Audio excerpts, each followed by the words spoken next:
নির্বাচন কমিশনের নিবন্ধন পাচ্ছে এনসিপি, আম জনগণ পার্টি ও বাংলাদেশ সমাজতান্ত্রিক দল। রাজধানীর আগারগাঁয়ে ব্রিফিংয়ে তথ্য জানিয়েছেন ইসির সিনিয়র সচিব আক্তার আহমেদ। বলেন, কাল গণবিজ্ঞপ্তি দেওয়া হবে পত্রিকায়। দাবি আপত্তি না থাকলে চূড়ান্ত নিবন্ধন পাবে দলগুলো। নতুন রাজনৈতিক দলের নিবন্ধন সহ সমসাময়িক বিষয়ে মঙ্গলবার বিকেলে গণমাধ্যমের সাথে কথা বলেন ইসির সিনিয়র সচিব আক্তার আহমেদ।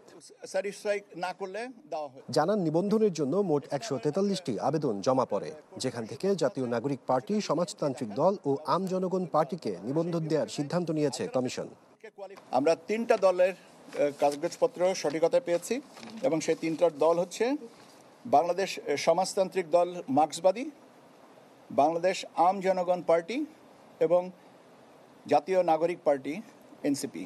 এই 3টা দলের ব্যাপারে এই নতুন প্রার্থিত নিবন্ধনের বিষয়ে এটা কমিশন মনে করেছেন যে এই 3টা দল রাজনৈতিক দল হিসেবে নিবন্ধন পেতে পারেন।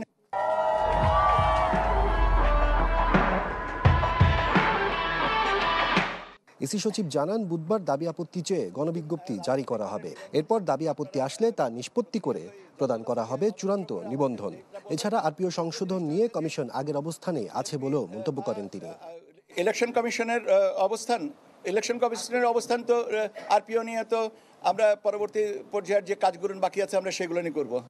এর আগে সকালে প্রধান নির্বাচন কমিশনারের সাথে বৈঠক শেষে বিপ্লবী ওয়ার্কার্স পার্টির সাধারণ সম্পাদক সাইফুল হক বলেন, কালো টাকার খেলা বন্ধ করা না গেলে প্রশ্নবিদ্ধ হবে আগামী নির্বাচনে এই কালো টাকা, সন্ত্রাস, মাফিয়া এবং সেখানে অনেকে চট দখলের মতন করে যেভাবে দখলের ভাবনা চিন্তা করছেন, এ ধারা যদি অব্যাহত থাকে নির্বাচন প্রশ্নবিদ্ধ হবার ঝুঁকি আছে। আশরাফুল আলম আকাশ, চ্যানেল 24, ঢাকা।